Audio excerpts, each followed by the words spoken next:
Reclamation. You'll be able to see that at the webpage link, which we'll have at the end of the presentation today for you.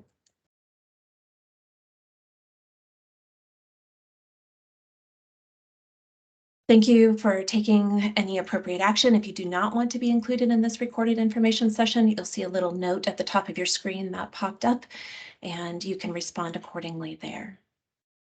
At this time, it is my pleasure to introduce the Commissioner for the Bureau of Reclamation, Camille Kemlimlin-Tooten.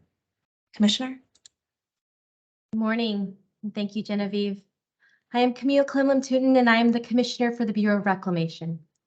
I want to start by thanking you for joining us today. It is an honor to serve the American people with Secretary Holland, Deputy Secretary Boudreaux, and Assistant Secretary Trujillo. Their leadership in addressing the challenges facing the Colorado River only confirms its priority to the Biden-Harris administration. I would also like to thank our team, David Palumbo, our Deputy Commissioner, Jen Johnson, our PM, Dan Bunk, and Doctors Jim Prairie, Katrina Grants, and Sarah Baker, who you will hear from today, along with countless others on Team Reclamation. The Colorado River provides water to 2 nations, including users within the 7 western states, and 30 tribal nations. With over 27 million people relying on the Colorado River for drinking water in the United States, and over 3.5 million acres of farmland production in the basin, the Colorado River is the single most important natural resource in the Southwest. This summer, I testified before Congress on the hydrology of the Colorado River Basin, the risks we see to the system, the actions we need to stabilize the system, along with Reclamation's commitment to take necessary actions to protect the Colorado River system. The risks we saw then have only further materialized given the projected and plausible hydrology. Over the past 2 years, Reclamation and Department have engaged with all Colorado River Basin parties, including the 7 basin states and the Colorado River tribes, to promote a collaborative plan to protect critical elevations at Lake Powell and Lake Mead in 2023 and going forward. The Colorado River Interim Guidelines for Lower Basin Shortages and Coordinated Operations for Lake Powell and Lake Mead were agreed to in 2007 following a 2-year process of public comment and a consensus for implementing operational rules for Lake Powell and Lake Mead through 2026. However, the current guidelines do not provide us with a spectrum of options we may need to address the impacts of potentially low runoff conditions in the coming years, posing unacceptable risks to the operations of Glen Canyon and Hoover Dams, threatening deliveries of water and power to the citizens reliant on these facilities, and severely impacting the environment and the ecosystem. While we continue to develop long-term sustainable plans that reflect the climate-driven realities facing the Colorado River Basin beyond 2026, we also need to evaluate options for additional responsive actions should the hydrology continue to decline before then. Therefore, on November 17th, the department published the Notice of Intent to prepare a supplemental environmental impact statement to evaluate potential modifications to the December 2007 Record of Decision, the Colorado River Interim Guidelines, and that will be the subject of our discussion today.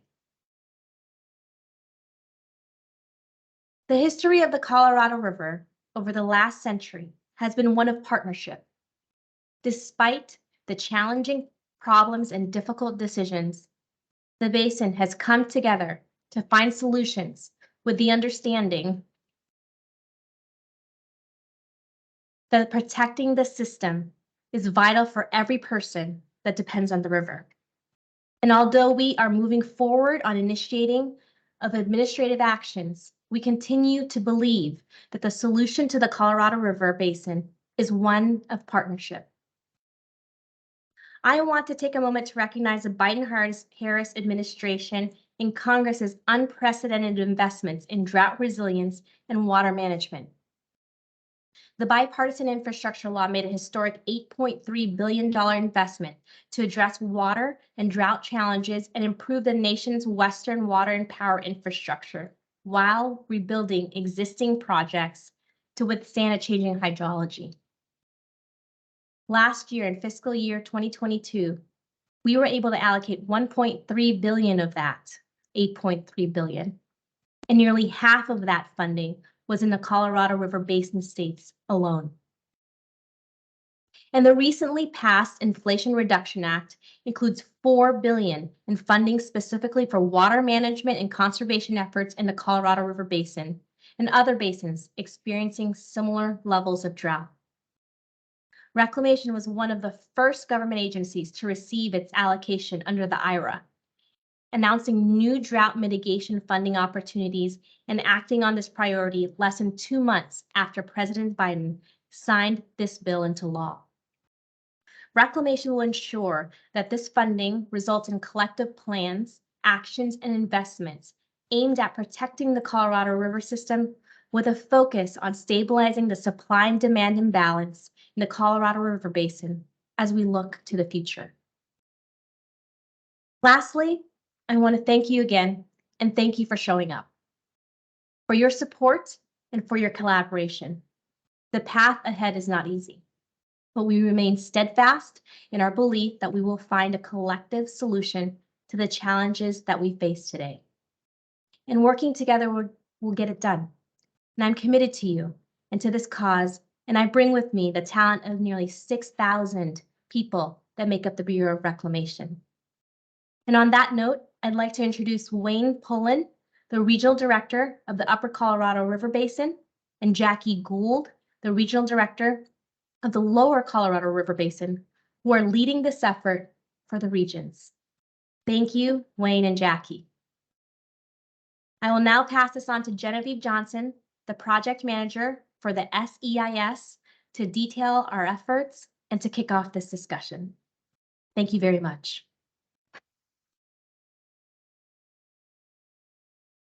Thank you, Commissioner.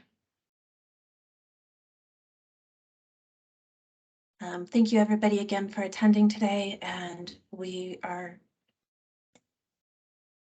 now going to provide additional information on the purpose of today's webinar, where we're going to summarize information that is in the Notice of Intent to prepare this SEIS for the December 2007 Record of Decision, which was entitled Colorado River Interim Guidelines for Lower Basin Shortages and Coordinated Operations for Lake Powell and Lake Mead. The Federal Register notice was published on November 17th of 2022. Along with that, we will present a range of hydrology and operational scenarios to inform the SEIS analysis, provide an overview of potential alternatives that are currently being considered, and provide information on the SEIS schedule. We do have 2 webinars that were scheduled last Tuesday and then today, and the information in both of these webinars is the same. We'll also, again, share this information on our website along with the slides. The purpose of the Federal Register notice was to announce the start of the SEIS. This is due to critically low current reservoir conditions and the potential for worsening drought, which threatens critical infrastructure and public health and safety.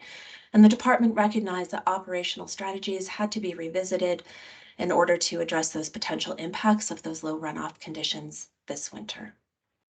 These conditions pose unacceptable risks to operations of Glen Canyon and Hoover Dams. And so a modified operating guideline process needed to be expeditiously developed through this SEIS. This will inform operations in 2023 and 24, and then may also inform potential operations in 2025 and 26. The notice again formally announces the request for input on the scope of the analysis, any potential alternatives, and identification of relevant information and studies. The scoping comment period does close on December 20th, 2022 this year. We want to make sure that everybody also understands that the SEIS process does not interfere with, supplant, or supersede a separate post-2026 guidelines development process, which was announced in a Federal Register notice on June 24th of 2022. I'm now going to turn it over to Dan Bunk, who will go through Colorado River current conditions. Dan? Thank you, Genevieve, and hello, everyone. As I'm sure you are all aware, the Colorado River Basin is experiencing a historic drought. The two photos show Lake Powell near Glen Canyon Dam and Lake Mead near Hoover Dam at recent low reservoir conditions. Flows during the past 23-year period beginning in 2000 are the lowest in the past 120 years and one of the lowest in more than 1,200 years. During the past 5 years, only 1 year was above average and 4 years were below average, ranging from 37 to 63% of average, making it one of the driest 5-year periods on record. As a result, the two largest reservoirs in the basin, which make up 83% of the total system storage, are both at historically low water levels. Lake Powell is currently at elevation 3528, which is more than 170 vertical feet below full pool,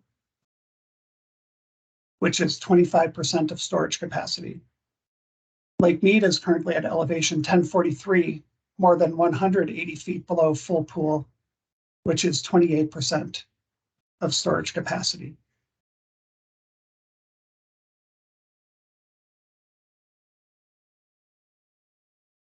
This plot shows storage in Lake Powell and Lake Mead and the combined storage of the two reservoirs since 1960.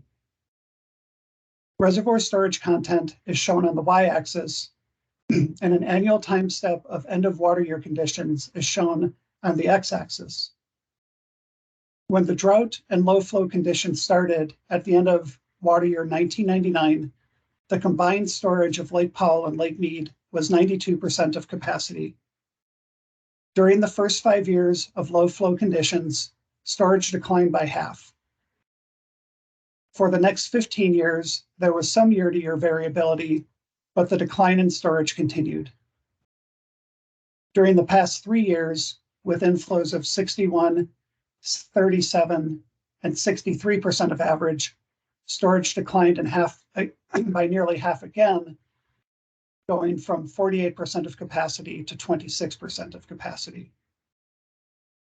The current combined storage of Powell and Mead is lower than it was in 1963 when Lake Powell was initially filling. As you can see, the Colorado River system is in a very dire condition.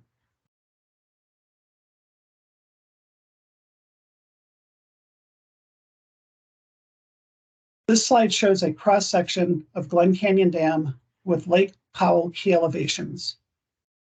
Elevation 3525 is the target elevation under the Colorado River Drought Contingency Plan, or DCP, which allows time for responsive actions to protect critical infrastructure at Glen Canyon Dam. Declining below elevation 3490 has two key considerations. Water can no longer be released through the 8 penstocks at Glen Canyon Dam as it was designed to do. Water releases would solely depend upon the river outlet works, and important redundancy in the ability to make downstream releases would no longer be available. Elevation 3490 is also minimum power pool for hydropower generation at Glen Canyon Dam. Dropping below this elevation would result in a loss of hydropower generation at Glen Canyon. Water can be released below elevation 3490 through the river outlet works down to an elevation of approximately 3370. This is the elevation at which water can no longer be released through Glen Canyon Dam via gravity, also known as dead pool. However, Glen Canyon Dam was not envisioned to operate solely through the river outlet works for extended periods of time. Operating below elevation 3490 increases risk to water delivery and potential impacts to downstream resources and infrastructure. Model projections indicate that Lake Powell could drop below elevation 3490 as early as spring or summer of 2023 under current operating rules. On the next slide, we'll take a closer look at Glen Canyon Dam's infrastructure.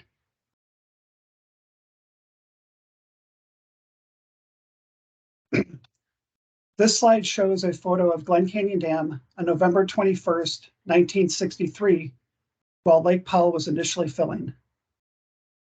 The photo is taken from the upstream side and looks downstream at the dam. There are 8 openings on the back of the dam, which allows water to flow to 8 penstocks and the 8 turbines that generate hydropower. On the left side of the photo, there are 2 river outlet works. The red line on the back of the dam indicates elevation 3490 or minimum power pool. Elevation 3370 or dead pool is about 35 feet below the water surface elevation in the photo.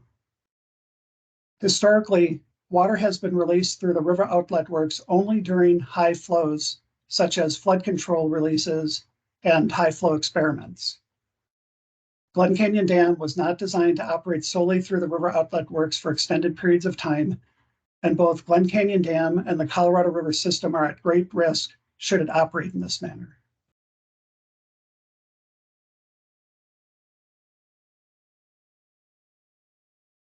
This slide shows projected Lake Powell operations and reservoir elevations for the next 2 years under current operating rules, the 2007 interim guidelines, and the Colorado River DCP. Lake Powell's elevation and storage are shown on the y-axis. The x-axis shows a monthly time step with 2-year projections through 2024. While there is significant uncertainty in Lake Powell's projected conditions over the next 2 years, we are deeply concerned about the potential for continued dry and low runoff conditions. The winter of 2023 is another La Nina winter, and the National Weather Service is predicting continued drought and low flow conditions. The basin experienced very poor runoff in years 2002 and 2003, and the orange highlighted trace shows what would happen if that poor hydrology occurred again under current operating rules. There is additional concern with the current hydrologic trends in the basin and throughout the American West. Over the past 3 years, snowpack and precipitation in the upper basin has been near average. However, the impacts of climate change from warmer temperatures, drier soil conditions, increased evapotranspiration, and other factors have led to lower than anticipated runoff conditions. During the past 30 years of warmer temperatures, runoff efficiency has declined. If years like 2002, 2003 occurred again, projections show that Lake Powell could decline to below elevation 3490 as early as spring or summer of 2023, and to as low as elevation 3425 by the middle of 2024. That is shown here by the orange line on the chart. While these are very concerning projections, they do not reflect the full range of possible low flow of they do not reflect the full range of possible low hydrologic conditions. Due to how Lake Powell's inflow forecasts are developed, which is based on historical temperature and precipitation, the potential for continued warmer and drier conditions are not fully represented in this range of projections. A drier future than what has been experienced historically is plausible. We will look at a potential drier future in the upcoming slides. But first, let's explore potential operational risks at Hoover Dam and Lake Mead.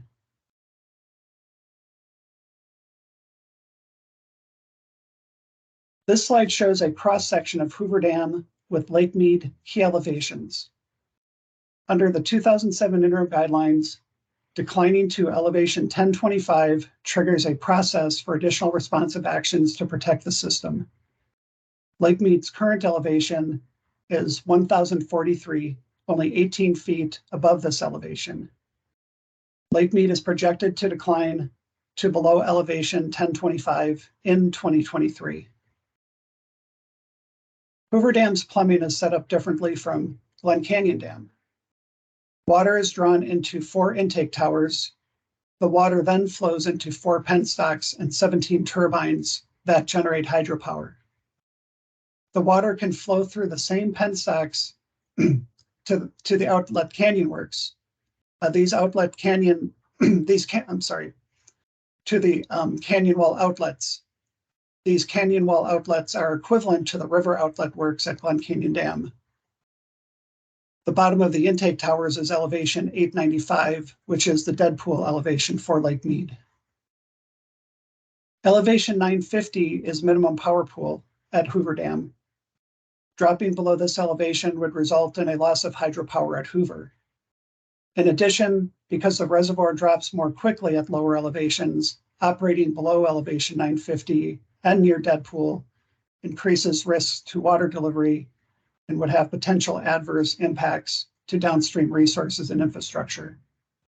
Model projections indicate that Lake Mead could drop to below elevation 950 as early as 2025 under current operating rules. On the next slide, we'll take a look at Hoover Dam's infrastructure more closely.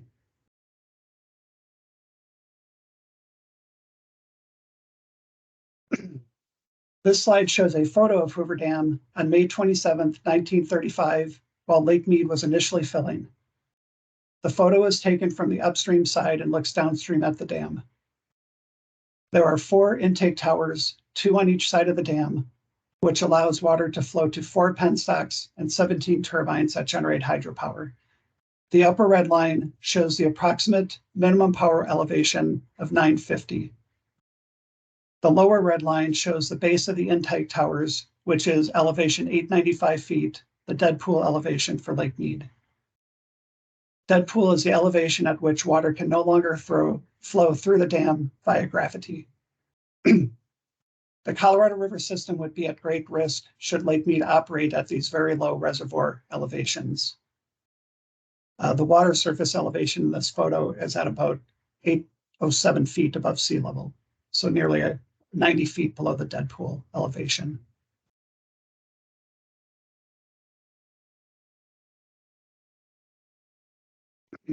This slide shows projected Lake Mead operations and reservoir elevations for the next 2 years under current operating rules, the 2007 interim guidelines, and the Colorado River DCP. Similar to the Lake Powell chart, Lake Mead's elevation and storage are shown on the y-axis. The x-axis shows a monthly time step with 2-year projections through September 2024.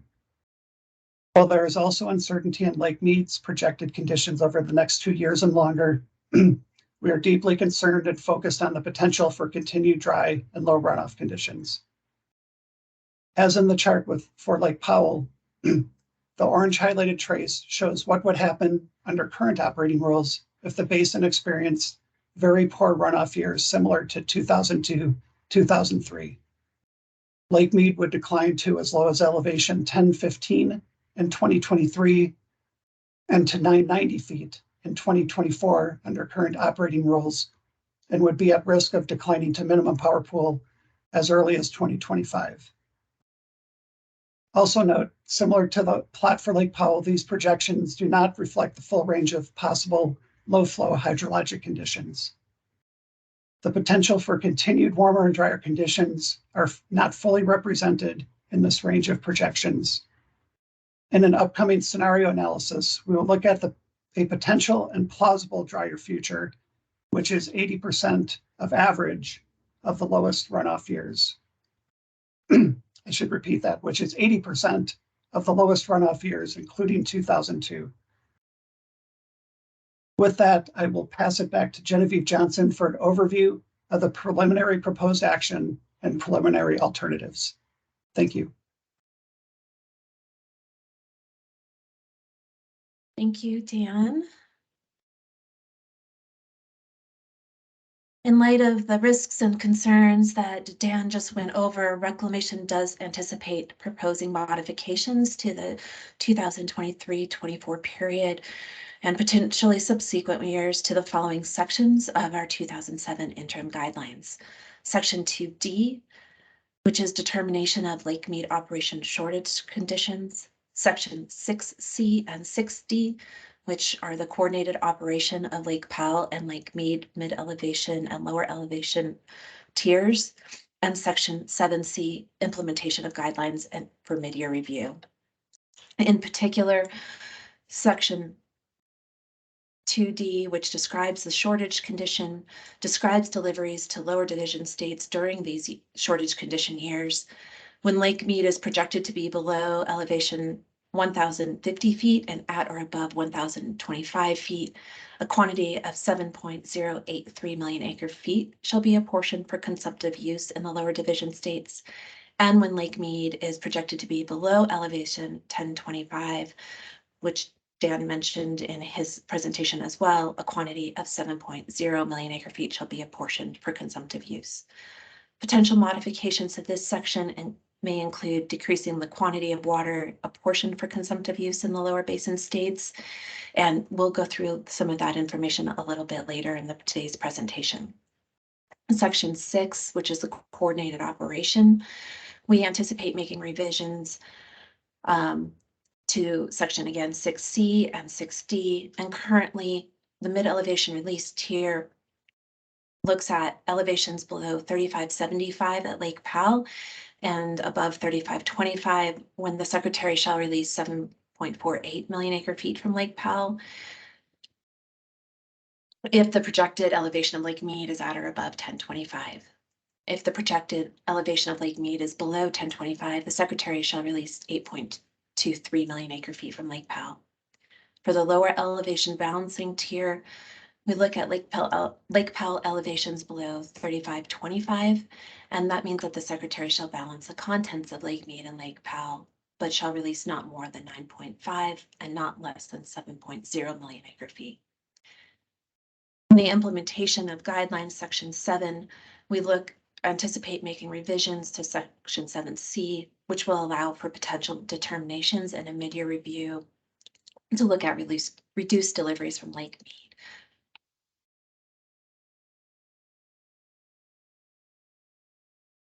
The preliminary alternatives that we are currently considering include the no action, which is continued implementation of existing agreements that control operations of Glen Canyon and Hoover Dams, a framework agreement alternative, which is a set of additional consensus-based actions that build on commitments and obligations developed by basin states, tribes, and non-governmental organizations, and a reservoir operations modification alternative.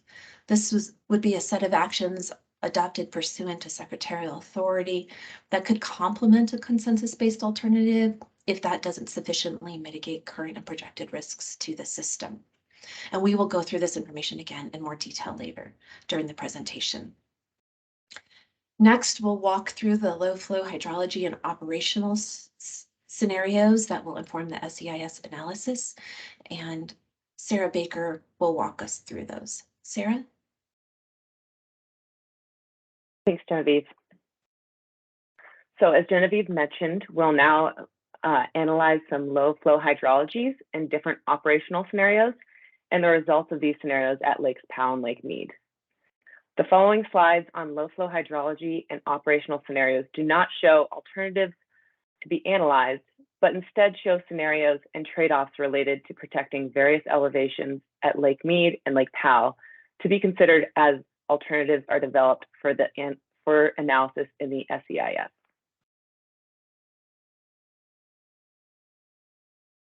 So for this analysis, we are using the Colorado River Midterm Modeling System, or CRIMS, and we're using the September version of this model.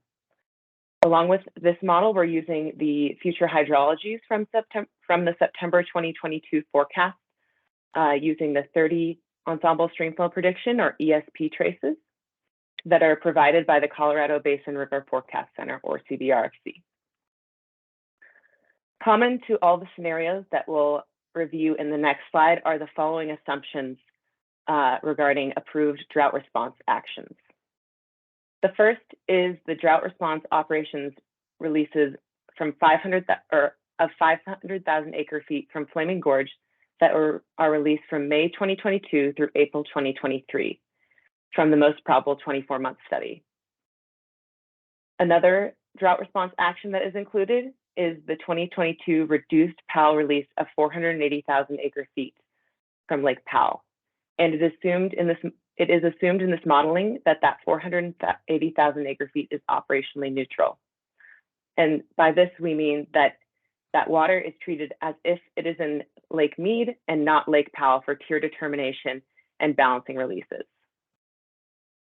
Another drought response action that is included in all these modeling scenarios is that the 2022 Drought Response Operation Agreement, or DROA plan, which is the 500,000 acre feet that is released from Flaming Gorge through April 2023, is included in tier determination and balancing releases.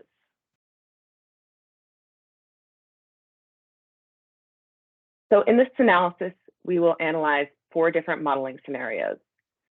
These scenarios represent reservoir operating scenarios in which we protect different critical elevations at Lake Powell and Lake Mead, and can be used to represent trade-offs related to protecting critical elevations in Lakes Powell and Mead.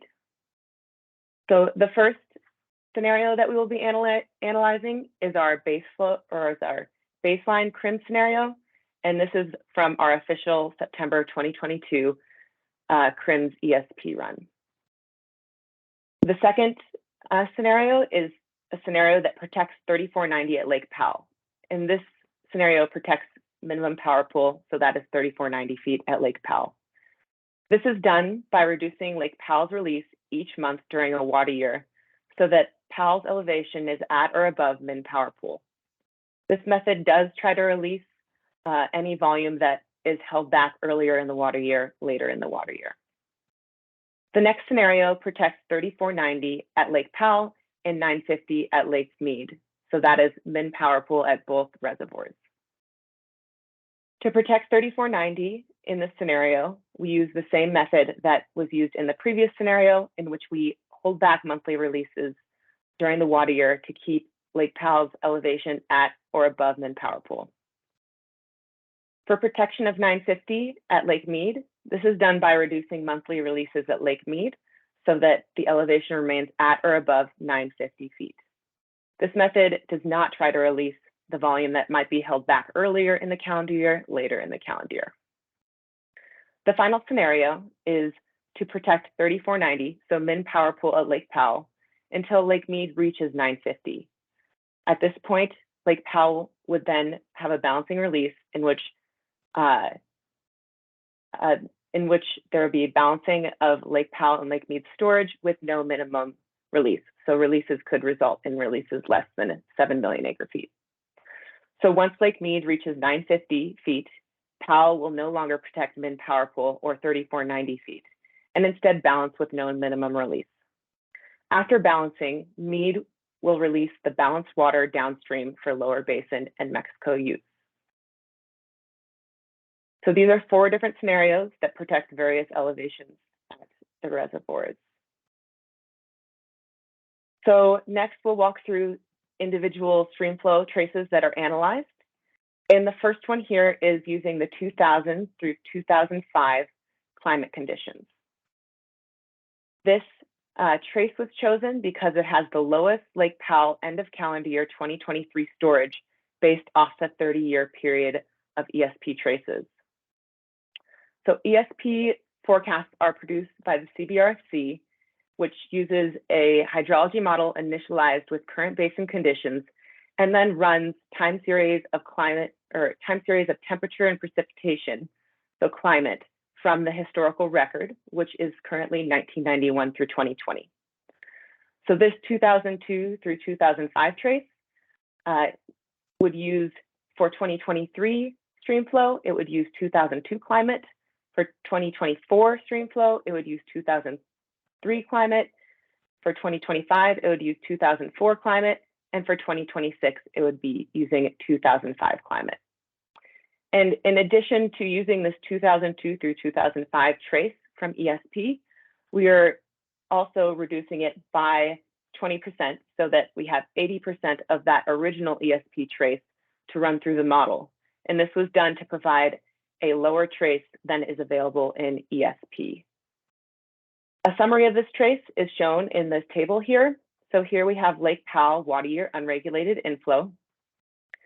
In 2023, we see a stream flow that is 24% of average. In 2024, it's 58% of average. 2025, it's 61% of average. In 2026, that's 121% of average. So slightly above average in 2026 here. So this stream flow trace is within the realm of possibilities and is similar to some of the recent years we've seen in the basin. So here you can see that 2023 is similar to 2021, which had a water year unregulated inflow of 3,500 feet. So a little higher than the 2023 forecast, but still close. The 2024 and 2025 stream flows in this trace are close to 2000 and 2022 observed stream flow, which are 5.8 million acre feet and 6.4 million acre feet.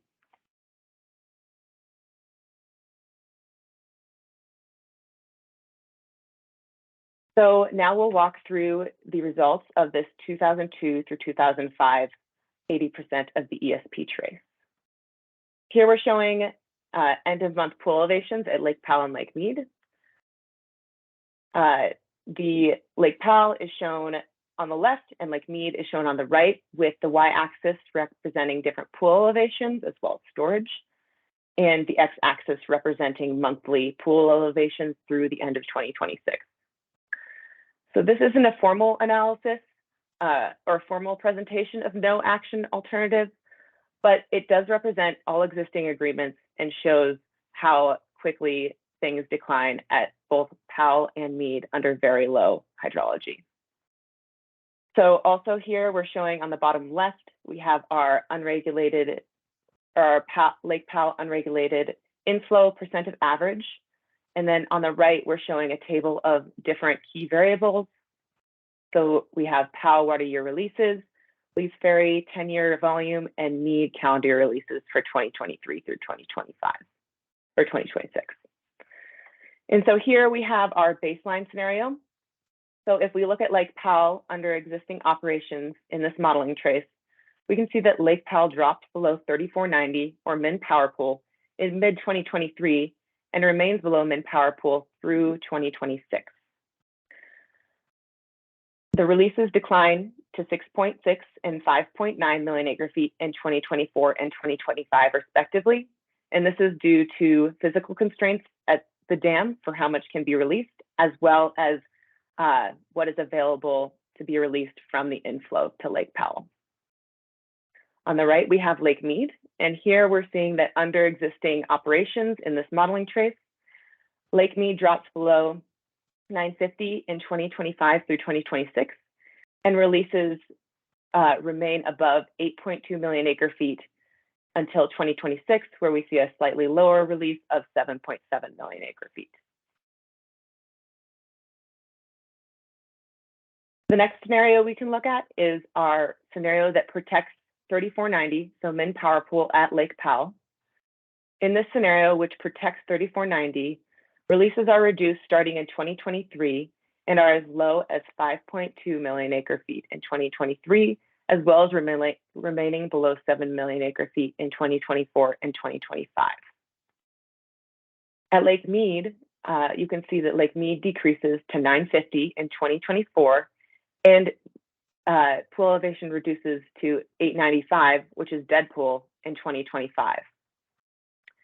Releases are 6.8 million acre feet in 2025, when Lake Mead can only release what is inflow, what it receives as inflow from Lake Powell. Our next scenario protects min power pool at both reservoirs. So it protects 3490 at Lake Powell and 950 at Lake Mead. And in this scenario that protects both 3490 and 950 feet, releases are reduced starting in 2023 to 5.2 million acre feet, similar to the previous scenario. In 2026, the scenarios show low releases that only protect 3490 since Mead's elevation is higher. At Lake Mead, we can see that Lake Mead decreases to 950 in 2024 and remains at 950 until recovery. There is some recovery in 2026 due to higher inflows to Lake Powell.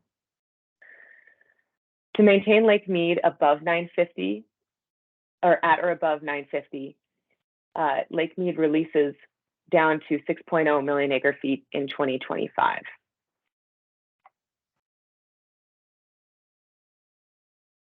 For our final scenario, we're looking at a scenario that protects 3490 at Lake Powell until 950 is reached at Lake Mead, and then allow for balancing releases from Lake Powell in order to protect Lake Mead. So here in purple, we're seeing that in this scenario, min power pool at Lake Powell or at Lake Mead is reached in 2024, and this causes further releases from Lake Powell. So Lake Powell's release is increased to protect that min power pool at Lake Mead in 2025. Releases are higher than 3490, or than when 3490 is protected in that previous green trace, which can be seen in the table. For Lake Mead, we see that Lake Mead decreases to 950 in 2024 and remains at 950 feet with some recovery in 2026. Releases are the lowest of any of the scenarios at 5.9 million acre feet in 2025.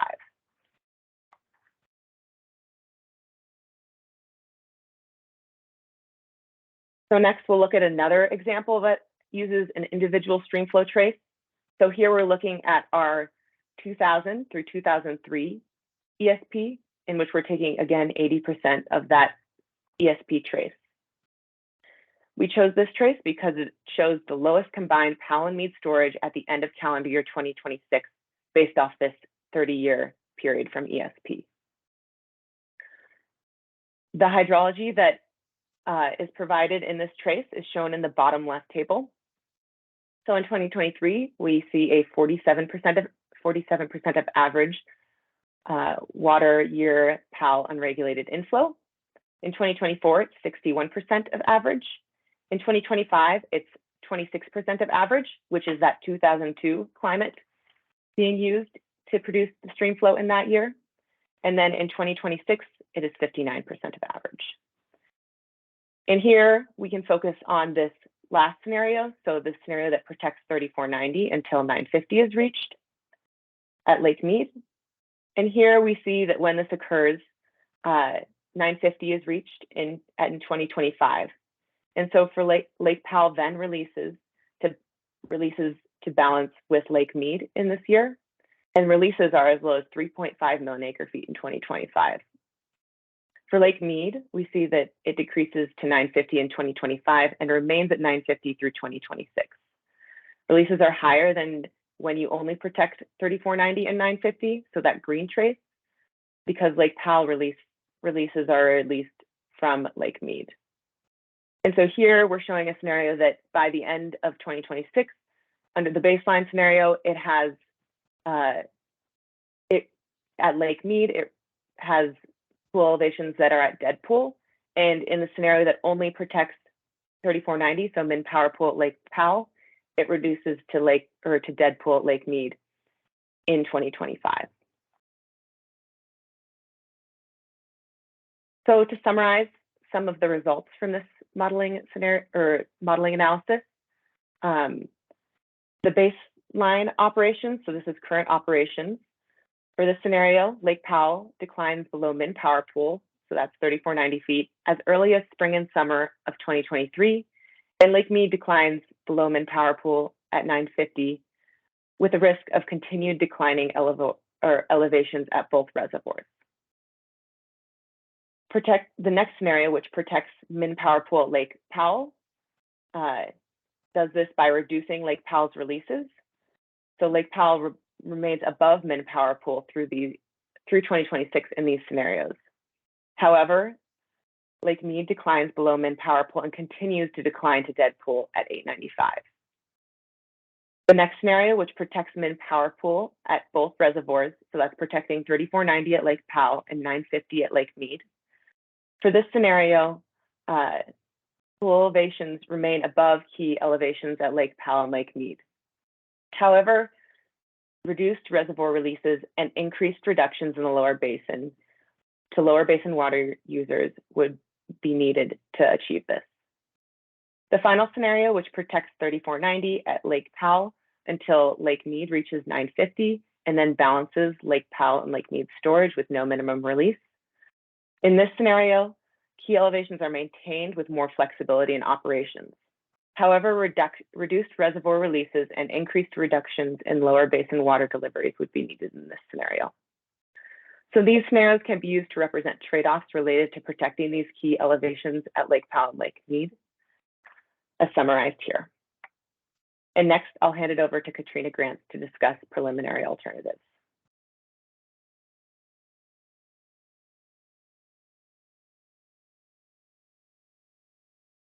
You're on mute, Katrina. Thank you, Sarah, and thank you, Genevieve. My name is Katrina Grant, and I'm in the Upper Colorado Basin region, and I'm going to go over some high level, go into some of the details about the preliminary alternatives that we're considering for this supplemental environmental impact statement. My colleague Genevieve Johnson went over these at a very high level. I'm going to go into a little bit more detail. So we have three alternatives that we're considering right now. The first is a no action alternative, and the no action really describes continued implementation of existing operational agreements. And so I would highlight that no action really does not mean that we're not taking action. We have already taken significant actions over the past several years in response to the drought. So for example, some of these actions which will continue through 2026 in this alternative are the 2007 interim guidelines for operations of Lakes Powell and Mead, the 2017 Minute 323 with the Republic of Mexico, the 2019 drought contingency plans in both the upper and lower basins, as well as the 2019 binational water scarcity plan. So these are actions that the department has already taken in response to the ongoing drought, and we continue to take these actions as we move forward, and this will be analyzed in our no action alternative. An example of some of these actions that are already being taken in this are shown in this graphic here. These are the reductions and shortages and savings that are being implemented under our existing agreements, shortages and savings in the lower basin, those being the 07 guidelines, Minute 323, then the lower basin DCP and the binational water scarcity contingency plan. So these are examples of actions that are already being taken. However, as my colleagues Dan Bunk and Sarah Baker indicated and showed both through their graphics and in their presentations, if we continue on the path that we are with even with these actions, if hydrology continues to be poor, if we continue to have low runoff, there could be some very there will likely be critically low elevations at Lake Powell and Lake Mead. Some of the other impacts could be water delivery and operations limitations. For example, we may not be able to physically release as much water as would be required under the interim guidelines because of physical limitations at our reservoirs. We could have loss of hydropower production if the reservoirs dip below those elevations, for example, having impacts to users who rely on that power, including rural communities and tribal communities. There could be flow limitations in the Grand Canyon because we cannot physically release enough water to flow through the Grand Canyon, which has implications of these limited flows have implications on ecological programs as well as ecological resources in both the Grand Canyon and also below Hoover Dam. This could also mean reduced water availability to water users across the basin, as well as potential implications for US-Mexico water treaty obligations. So the anticipated impacts of no action are will be analyzed in further detail in the supplemental EIS. The second alternative that I'm going to talk a little bit about is the framework agreement alternative that Genevieve spoke about before. Essentially, this is additional consensus-based actions that will build upon our existing activities that we already have going on in the Colorado River Basin.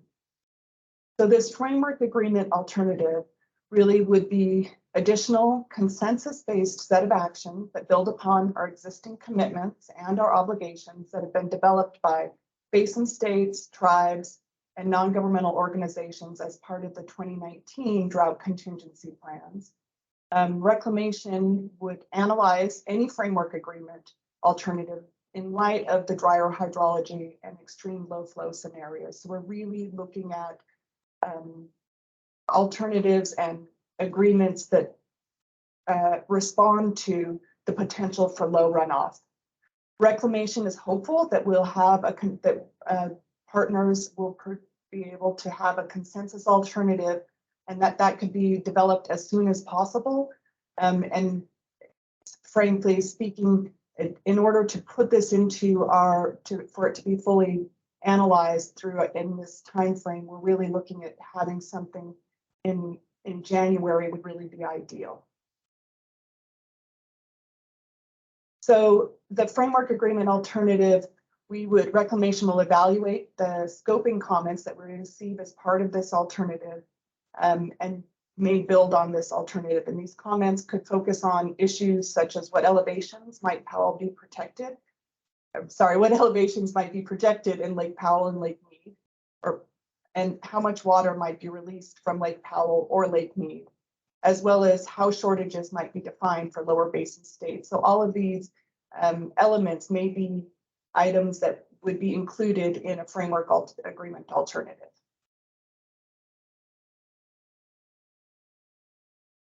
And the third and final alternative that we're considering at this point in time is a reservoir operations modification alternative.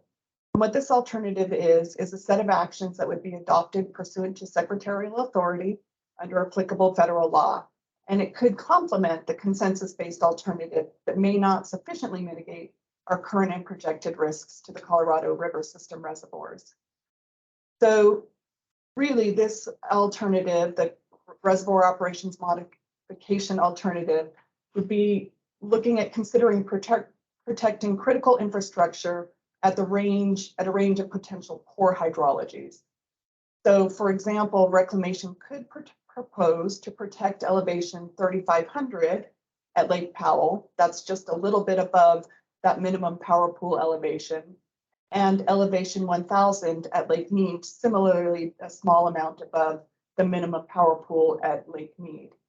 And specifically in order to achieve protecting those elevations, we would look at sections 2D, 6C, and 7C of the existing interim guidelines.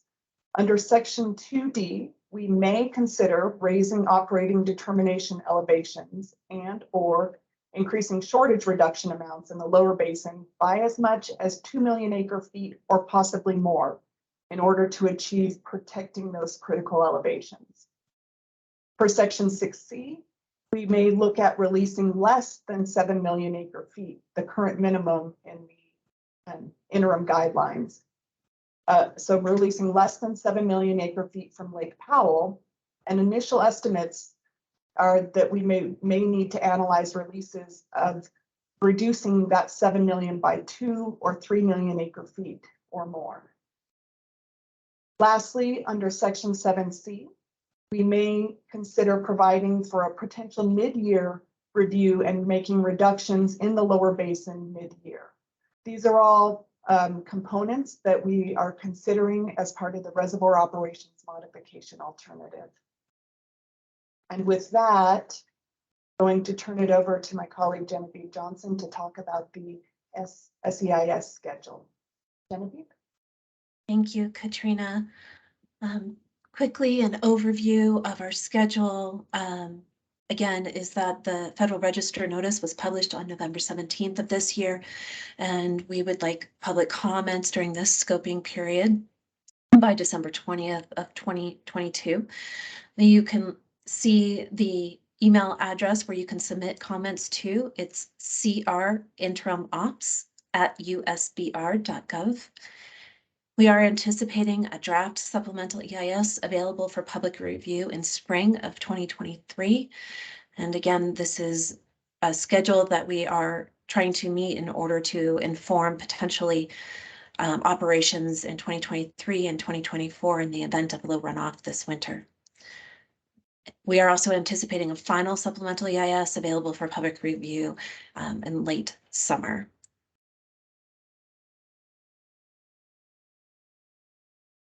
And with that, we have time for questions now. You can raise your hand using the icon at the top of your screen, and we'll be able to call on you. Additionally, on the screen is the website where we'll be posting not only these slides and recordings, but additional information as it becomes available. And again, information related to how you can submit comments. I want to thank everybody again for their time today, and we'll go ahead and open it up. Chelsea? If you would like to leave a comment or have a question, please use the reactions icon at the top of the screen and raise your hand, and we will allow cameras and mic.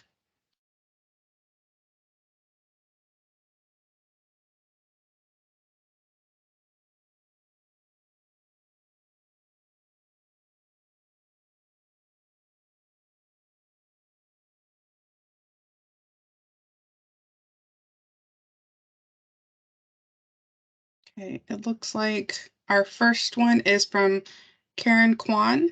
If you can please unmute yourself and allow your camera if you'd like. Thanks, you guys. Just some quick questions. One on the scheduling from the slides and what you said, and looking for comments on scope and alternatives and everything by December 20th. And then I heard Katrina Grant say that, if there's a consensus alternative, it'd be ideal if it was by January.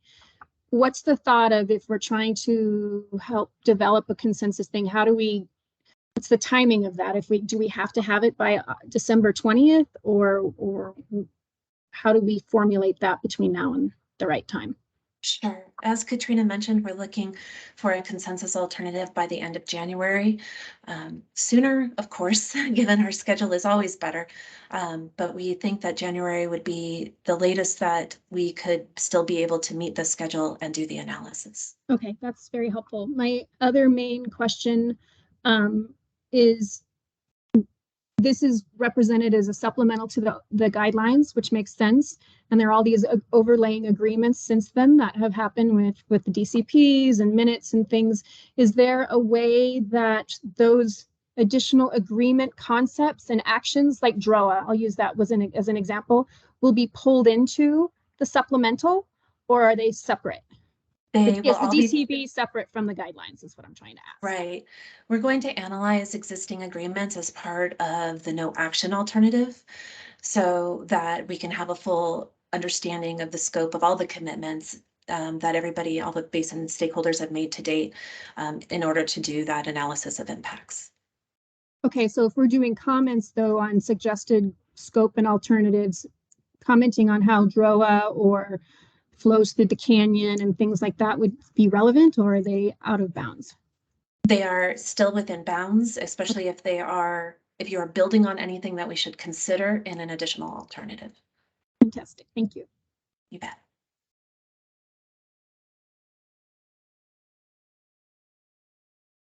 Genevieve, it looks like our next question is from Eric Balkin. Please unmute yourself and allow your camera. Hi, can you hear me okay? Yes, Yes. thank you.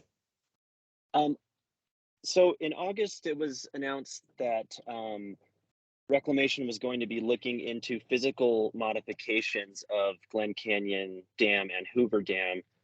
I'm curious if any of the alternatives that will be analyzed in the supplemental EIS will take into consideration potential physical modifications at Glen and Hoover. Thank you, Eric. The timeline for looking at those potential modifications is going to occur over the next year. So we will not be looking at those as part of this process, just mainly due to timing.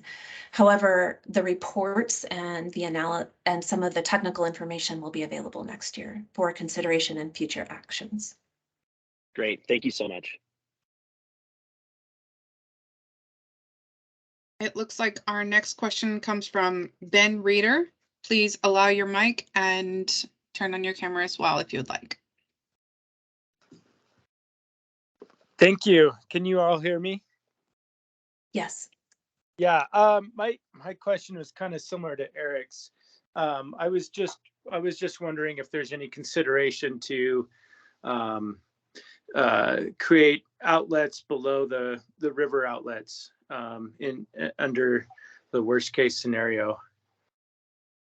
And it sounds like that's going to be something that's evaluated in the future. Yes.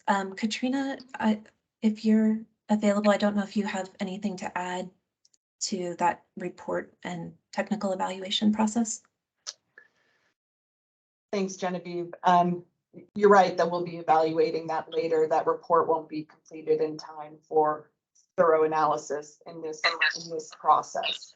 So that will come later. Thank you.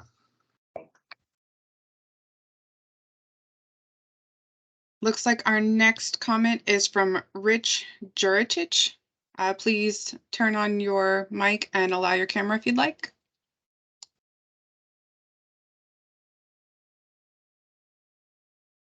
Yeah, hi. I just wanted to clarify on comments you receive that are not part of a, let's say, a consensus framework, but I'm sure you're going to get lots of suggestions on how to operate during the next several years. How will Reclamation use those comments that are not part of a consensus framework? Absolutely. Thank you, Rich. We will be collecting all of those comments. We will be responding to them as appropriate in the analysis. We haven't yet determined if we'll do a scoping report, but we will also make those comments available on our website so people can see that we've received them. And some of it depends on the type of comment received. So for instance, if another alternative is suggested and it's a viable alternative, we will take that under consideration for analysis. If it is tweaks to some of the information that we presented today, we will also take that into consideration as part of the analysis. This is also not the only time for comment, of course, because we will have public comment during the draft EIS process as well. All right, thank you.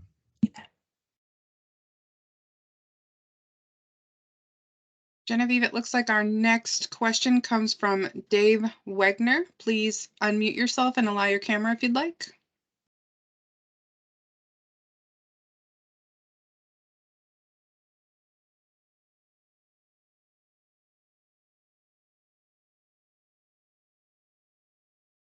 Dave, please unmute yourself if you'd like to speak.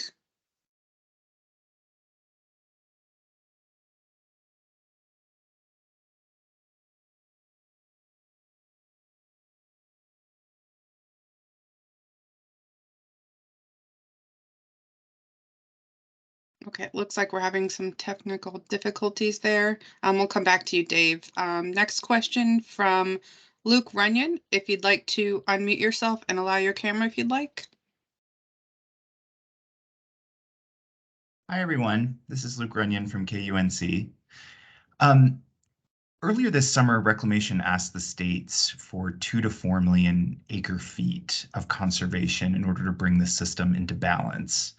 The states haven't been able to come up with that amount of conservation just yet. And I don't know if Commissioner Tootin is still on this webinar, but I'd be curious to hear, looking at some of these projections, what is the message to the states in the Colorado River Basin right now from Reclamation? What is the federal government asking for of the states at this moment?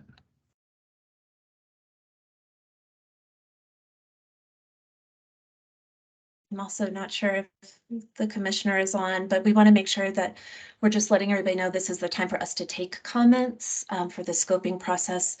We'll continue to work with all of the basin stakeholders to develop those agreements to meet those needs so that we can make sure that we're protecting the Colorado River system.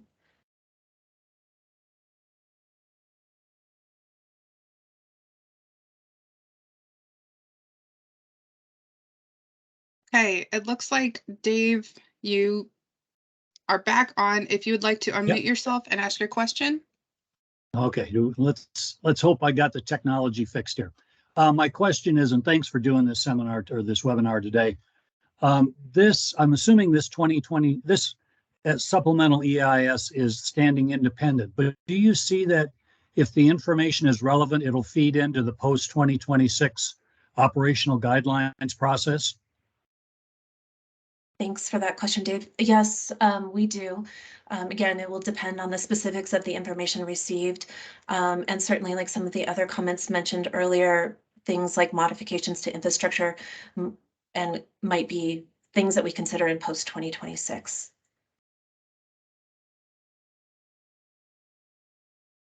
Okay, it looks like our next question comes from John Rickenbach. If you'd like to unmute yourself and allow your camera.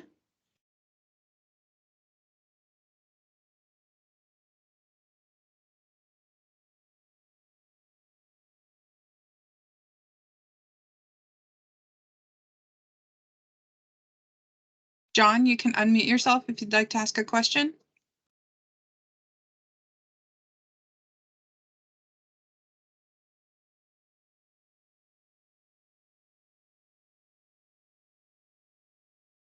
There we go. We can see you, but we can't hear you yet.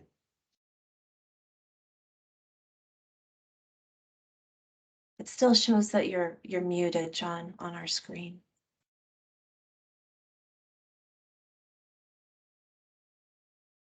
We'll come back to you, John. Our next question comes from Michael Cohen. If you'd like to unmute yourself and allow your camera.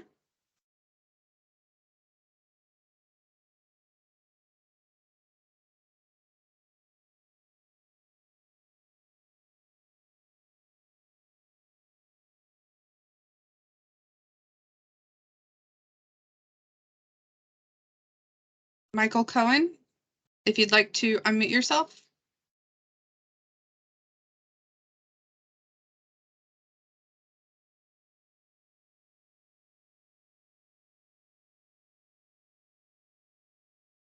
John or Michael, if either one of you are able to unmute yourself, please feel free to speak.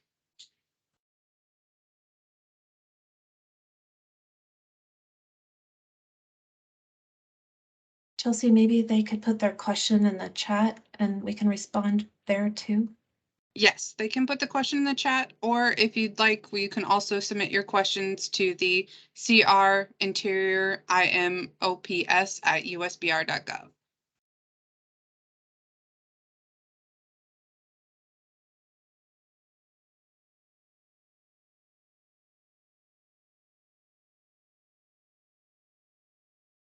We'll give everyone just a couple more seconds to see if we can get the technology to work or if they have a chat.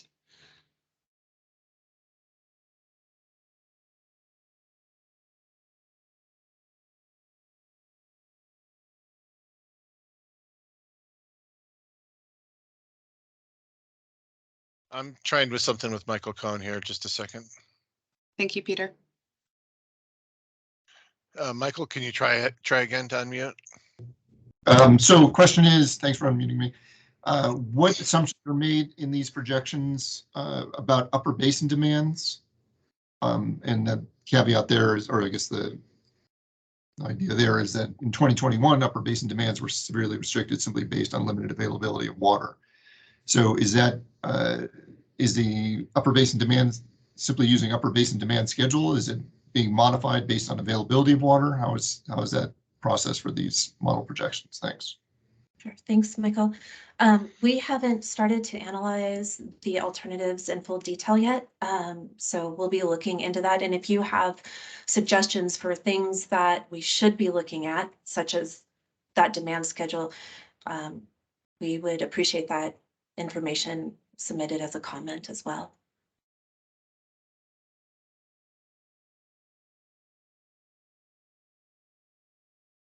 Thanks. I mean, I'm not sure if anybody else on my team from a more technical perspective would like to add to Genevieve, that. can you hear me? Yes. Oh, Sarah's got it. There. So the model that we used in this analysis uses unregulated inflows. And so those would include upper basin water use and already included or being taken out of the unregulated inflows. So those are calibrated by the CBRC using their 30 years of historical record. So we don't input those in our modeling here.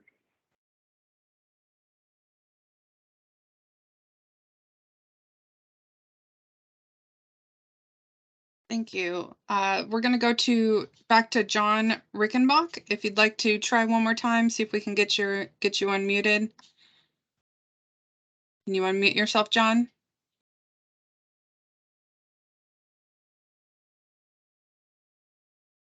Nope, still can't unmute yourself. If you'd like, can you please submit your comment in the chat? Thank you. It's in there, Chelsea. Oh, and just I'll read it. And okay. Given that the current water year has just started, when is the baseline condition going to be set for determining future lake level outcomes? Since the analysis will be written as runoff begins and we understand water year 2023 better.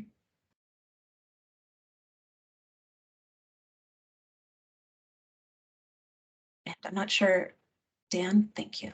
Yeah, I'll just note, it may, I think, is primarily based on the timeline for when we want to get the draft SEIS available, completed. And I don't recall, Genevieve, if you went into that level of detail on the schedule, but depending on that, we'll have to set essentially some place and time where we move forward with whatever information we have available for the current water year, which I'd expect would be probably in January. Thanks, Dan. Our next question comes from Bill Pearsons. If you'd like to unmute yourself and allow your camera if you'd like.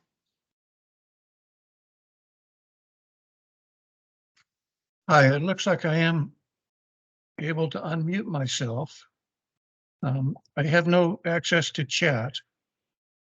And the whole webinar experience has been pretty tough here. When I hear the presenters talking, I can't see their slides. If I try and advance the slides, it goes all over the place. So hopefully you're recording, and if you publish the chat too, that may be helpful. Yes, Bill, we are recording and we'll make this recording as well as the slides available on our website.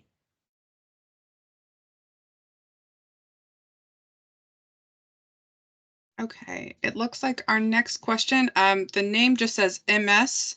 If you'd like to unmute yourself, please state who you are and your affiliation.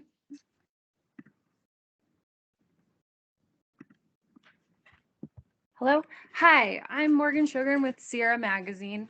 The no action alternative mentions impacts to flows in the Grand Canyon and in ecological programs. And I'm curious if the EIS will also include what the impacts will be in the other alternatives for the Grand Canyon and ecological programs. And if anyone can speak about that a bit today as well. Yes, the SEIS will analyze impacts of all alternatives being considered through the NEPA process, and we haven't started that impact analysis yet. So that information will come out in the draft supplemental EIS that we expect to produce this spring.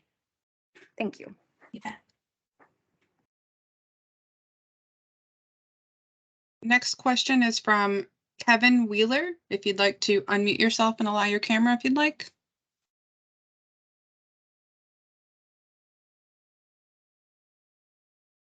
Sure, there we go. Thanks for putting this together. Just a couple quick questions. So the analysis you presented today focused on using the 2000-2003 series trace and the 80%. Will those be the primary traces being considered in the supplemental EIS? First question. And then second, would the logic and the rule sets that have been implemented thus far be made available? Sarah, do you want to answer that one? Yeah. So during the EIS or the SEIS process, we will analyze other traces other than this individual one to have a more wide variety of different stream flows and scenarios to observe or to analyze. And then for the modeling or the model rule sets being available, I think we're still discussing how to handle that internally. Kevin, I will note that we do plan to make them available. We're just working through that process and what that means now. Looks like our next question is coming from Jack. If you could unmute yourself and turn on your camera and state your name and affiliation, please.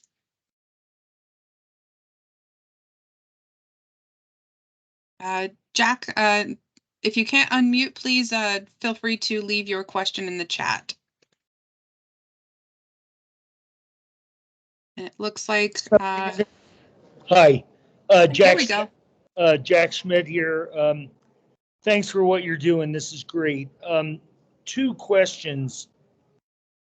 I'm right that because you're using unregulated inflows, you are not explicitly considering magnitudes of reduction in use in the upper basin. Is that correct? You're only considering reductions in available supply to the lower basin? That's my first question. I think that's just right. But the second thing is, it seems monumental, if not impossible, to analyze the environmental and recreational effects in Grand Canyon. I mean, the interactions of natives and non-natives, the temperature, the releases, what it's going to do to boating of different, it just seems impossible and easy to say we're going to do it, but the reality is you can't possibly do it. And I just wonder if you have a focused attention on certain resources that might be tractable, because you can't possibly do it all. This is an immensely complicated question that you're trying to address. And I wouldn't want to have your job, and thanks for trying. Thank you, Jack. On that very positive note, yes, so with the supplemental EIS, we're really looking at changes in magnitude of impacts that were analyzed in the 2007. Our staff and leadership is committed to looking at that, and we will do our very, very best to make sure that we fully disclose those impacts in the timeline that we have available to us. Again, we're really looking at those changes in magnitude of certain resources where we feel and can model that what we're proposing would have a different impact than what was already disclosed in that EIS, the 2007 ROD. And for your first question, I'm not sure we've fully identified all of that yet, but currently, yes, our modeling is not based on any reductions in use in the upper basin.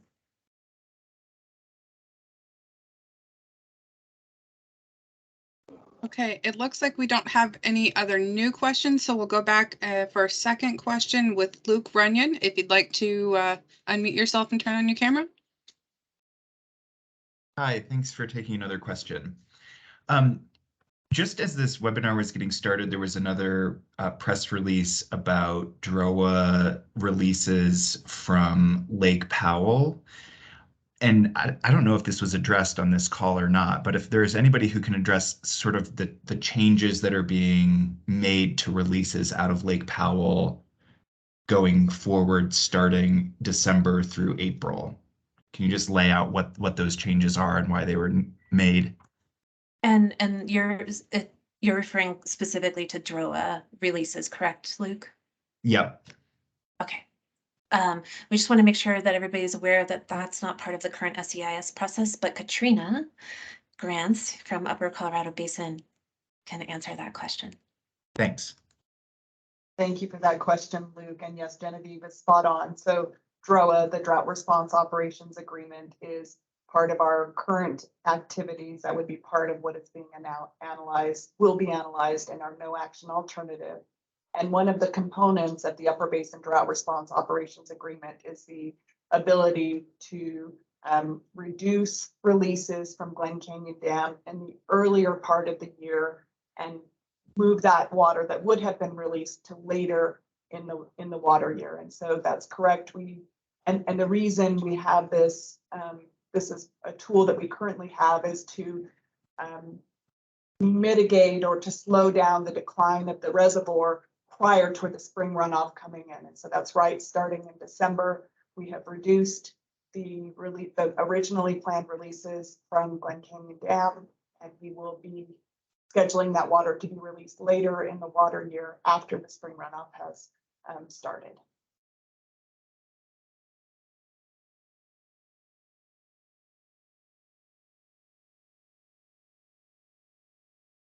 Thank you. It looks like we have a question from Kevin Wheeler, if you'd like to unmute yourself.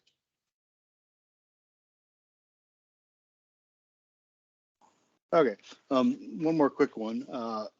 In all of the scenarios mentioned, the numbers, the 10-year lead flow ferries drop below 82.5 and 75. Is there any scope at all to dive into the curtailments?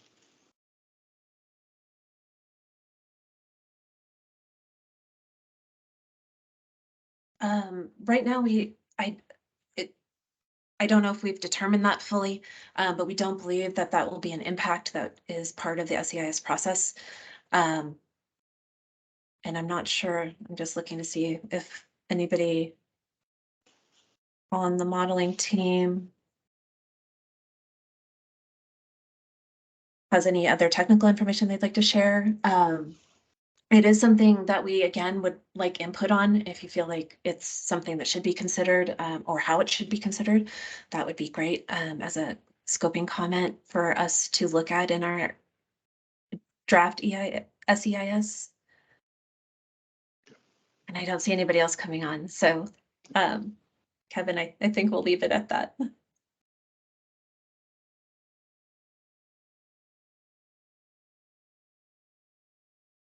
Okay, it looks like our next comment is from John Fleck. If you'd like to unmute yourself and turn on your camera.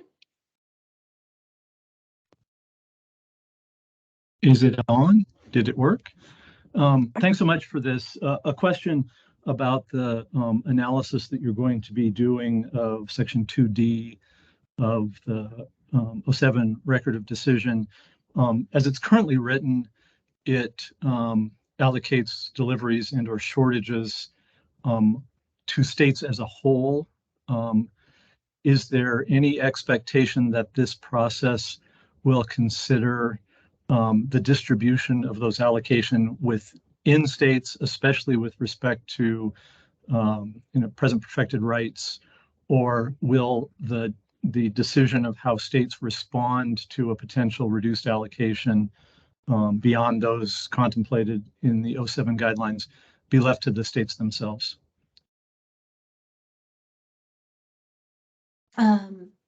So again, this is something that we're happy to get public comment on during the scoping process. Currently, we are looking at all of our current contracts and agreements and authorities, and the framework agreement alternative that would be a consensus-based alternative could propose things like you mentioned, Jack. For the reservoir operations modification alternative, it'll be under existing authorities. Thank you.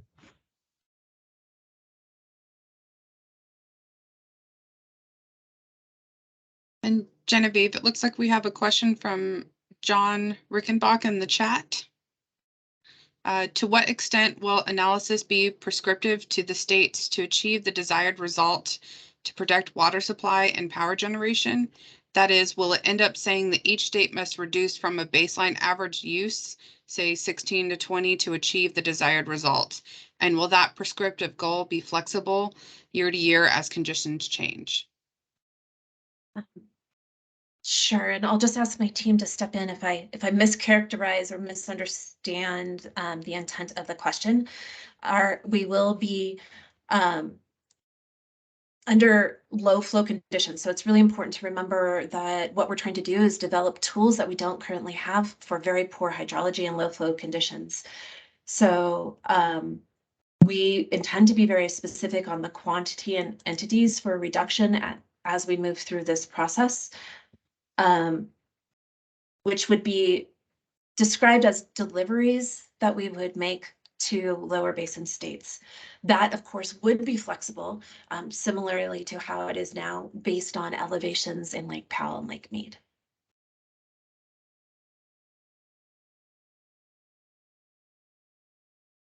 And again, if I didn't fully understand the question, or if anybody else would like to add to that, please hop on. The only thing I would add to that is, how that might exactly work as part of the process. We haven't really fully developed yet. And so if you have comments or feedback on that, we please encourage you to provide comments during the scoping period.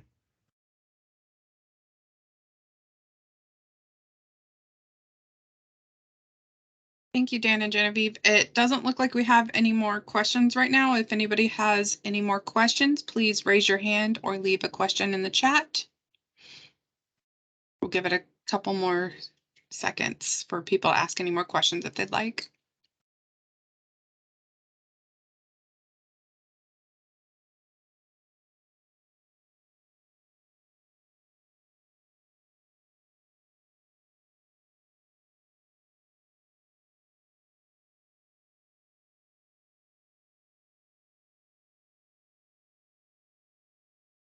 Looks like we have a couple questions in the chat. First one is from Brad Udall. The slides mention that this applies to 2023 and 2024 and may apply to 2025 and 2026. Under what conditions would these apply to 25 and 26? If we continue to have extremely low runoff and hydraulic conditions. Thank you. It looks like we have a question from Brian Dixon. Will the analysis allow states to store water in aquifers?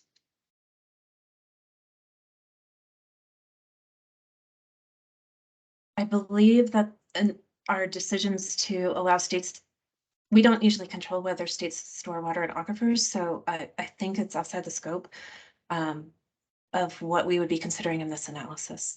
However, again, if you have comments related to that, please submit them to the email address that's on the screen.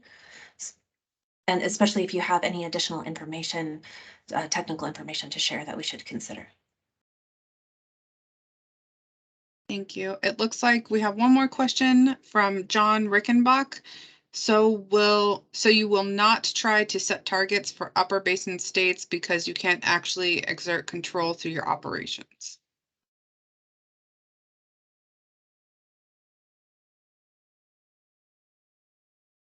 Currently, setting targets for upper basin states is outside the scope of the 2007 interim guidelines and this supplemental. So again, if you have additional technical information or things that should be considered, we'd really like to hear about it through the scoping process. And Katrina, I'm not sure if there's anything else that you'd like to add to that. No, that's spot on, Genevieve. That's right. But we welcome your comments if you have suggestions.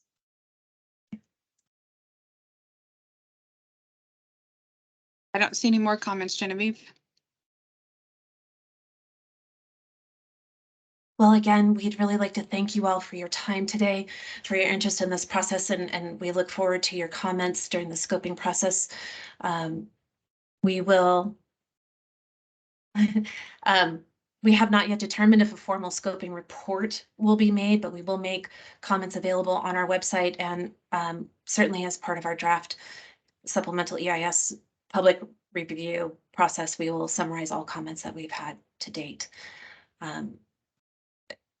Looking on your screen again, the website where we will post not only the recording for today, but the slides for today is listed.